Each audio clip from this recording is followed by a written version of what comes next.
Sebelum lanjut menonton video ini, jangan lupa subscribe dan tekan tanda lonceng notifikasi agar Anda dapat mengikuti terus setiap kiriman video dari saya.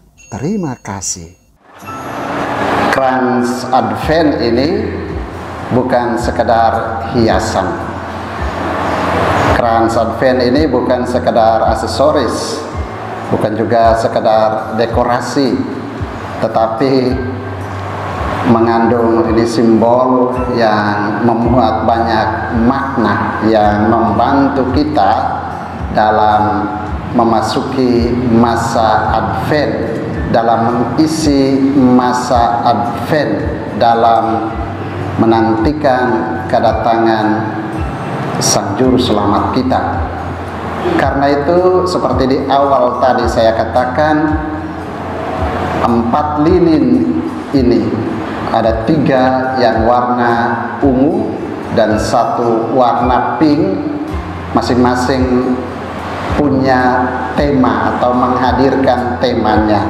Lilin pertama yang sudah kita nyalakan itu adalah lilin Nabi, yang memuat di sana itu tema pengharapan, seperti sebentar nanti kita renungkan dalam bacaan-bacaan yang kita dengarkan tadi. Lilin kedua itu adalah lilin Bethlehem, lilin cinta, menjadi fakta cinta Allah sungguh nyata. Lilin yang ketiga itulah lilin gembala, lilin sukacita. Para gembala bersukacita karena mereka adalah orang-orang pertama yang mendengarkan warta sukacita kelahiran itu. Dari warnanya warna sukacita pink. Dan lilin keempat itu lilin malaikat, lilin damai. Hari ini bacaan-bacaan mengajak kita untuk hidup dalam iman dan pengharapan. Iman bahwa kedatangan itu suatu kepastian. Kapan itu memang kita tidak tahu, tetapi kedatangannya itu suatu kepastian, pasti akan datang. Waktunya itu tetap sebuah misteri, sebuah rahasia. Maka karena kedatangannya itu sesuatu yang rahasia, sikap yang perlu kita buat adalah berjaga-jaga dan waspada. Nabi Yesaya bilang mengisi berjaga-jaga dan waspada itu dengan apa? Dengan merubah cara hidup. Jangan lagi suka berperang. Tadi itu tombak ataupun pedang atau apa yang biasa digunakan untuk peperangan itu hendaknya ditempa menjadi lain. Itu mengatakan tentang suatu perubahan yang harus ada. Kita rubah ini cara berbuat, cara merasa, cara bertindak kita, cara pikir kita ini menjadi sesuatu yang baru, sesuatu yang lain. Dalam surat kepada jemaat di Roma tadi juga Paulus bicara tentang tanggalkanlah perbuatan-perbuatan kegelapan itu. Marilah kita menanggalkan perbuatan-perbuatan kegelapan dan mengenakan perlengkapan senjata terang. Hidup dalam terang. Jadi dalam pengharapan itu, minggu pertama ini kita diajak untuk berubah, bertobat, membenahi diri. Jadi sikap berjaga-jaga dan waspada kita itu dalam arti itu hidup secara bijaksana. Bertobat, memperbaiki diri itu sebenarnya orang yang tahu hidup dengan bijaksana.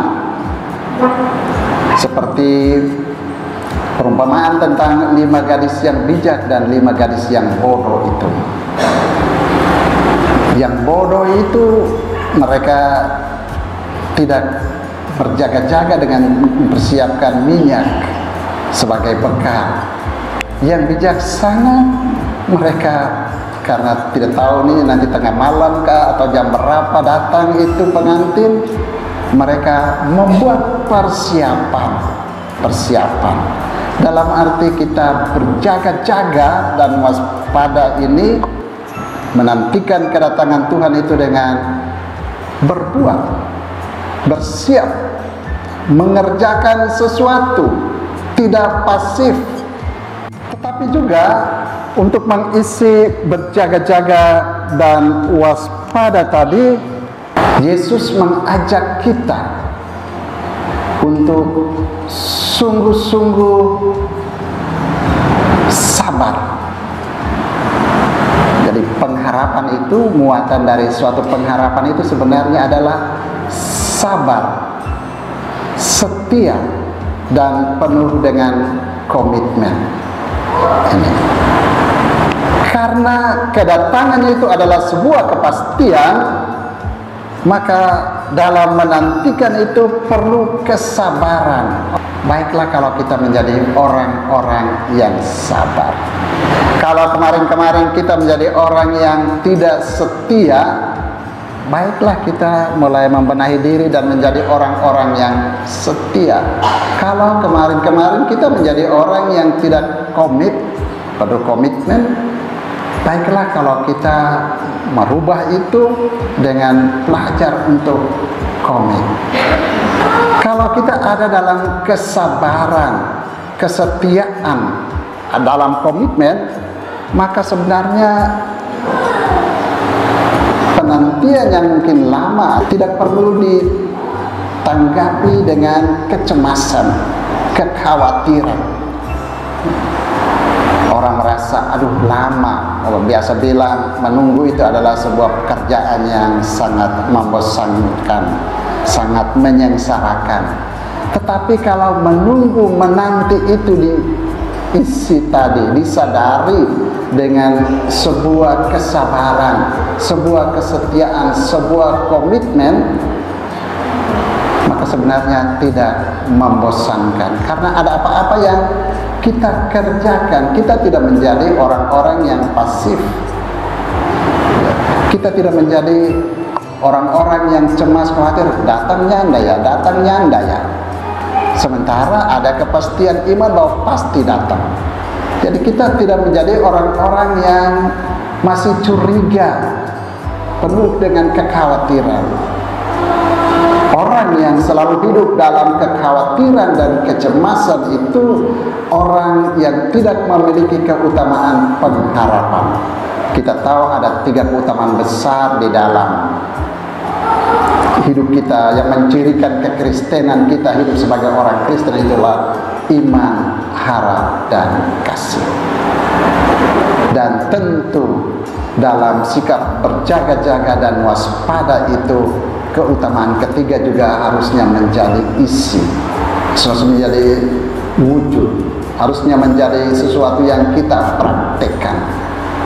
Ya, tidak pasif tadi itu dalam arti marilah kita berbuat kasih, marilah kita berbagi satu kepada yang lain, marilah kita menengok kepada orang-orang yang ada di sekitar kita, marilah kita membangun sebuah persaudaraan, sebuah persahabatan kasih yang Paulus sekarang bicara tentang persahabatan yang tidak bertepi, persahabatan yang lintas batas, kasih yang lintas batas, seperti yang nanti kita renungkan lebih pada saat Natal nanti.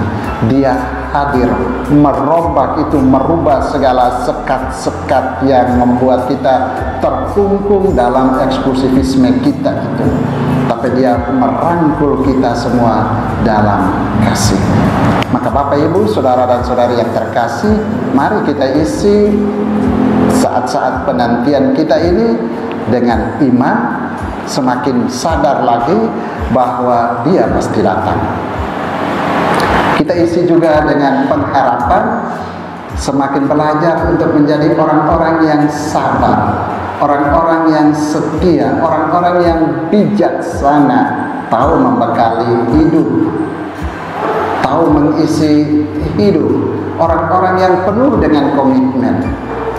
Tapi juga kita isi berjaga-jaga dan waspada kita dengan perbuatan kasih. Tuhan memberkati.